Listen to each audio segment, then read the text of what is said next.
Petrol की कीमतों में कमी का खसारा कहां से पूरा किया जाएगा? सब्सक्राइब करें और बेल दबाएं ताकि कोई खबर रह न जाए।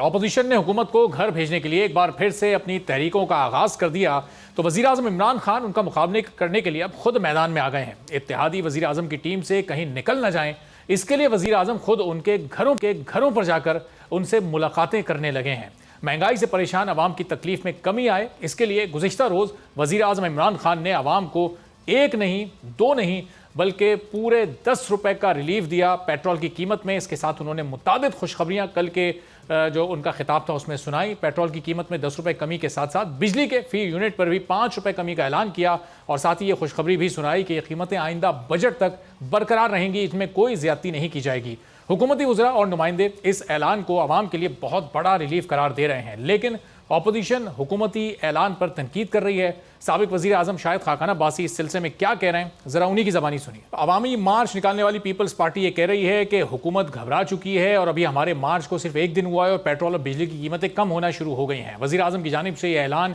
ऐसे वक्त में किया गया जब ओगरा ने आलमी मंडी में इजाफे के बाद मुल्क में भी तेल की मसनूआत की कीमतों में 10 रुपए इजाफे का मुतालबा किया था, जिसे हुकूमत ने मुस्तरद कर दिया। अब सियासी तज्जियाकार इस ऐलान को वजीर आजम के खिलाफ अपोजिशन की जानिब से मुमकिना तहरीके अदम एतमाद के जवाब के तौर पर ले रहे हैं, लेकिन वजीर आजम के ऐलान की वजह सियासी मुश्किलात हों या फिर अवाम की उम्मीदें, यहाँ पर सवाल ये पैदा होता है कि वजीर आजम के ऐलान करदा रिलीफ पैकेज के लिए ये पूरा पैसा आएगा कहाँ से? पेट्रोल की कीमतों में कमी का खसारा कहां से पूरा किया जाएगा? क्योंकि पाकिस्तान को इस रवा माली साल के पहले 6 माह में 1371 अरब रुपए के खसारे का सामना करना पड़ा है, जिसे पूरा करने के लिए हुकूमत पहले ही अंदरूनी और बैरूनी कर्जों पर इन्हिसार कर रही है। जबकि वजीर आजम की जानिब से बिजली की कीमत में 5 रुपए फी यूनिट कमी का ऐलान भी एक ऐसे वक्त में किया गया जब बिजली के शोबे का गर्दिशी कर्जा 2476 अरब रुपए तक पहुंच चुका है और हुकूमत को इस गर्दिशी कर्जे में मजीद इजाफे को रोकने और इसके खात्मे के लिए बिजली के निर्ख बढ़ाना पड़े, जिसका सीधा सा मतलब यह है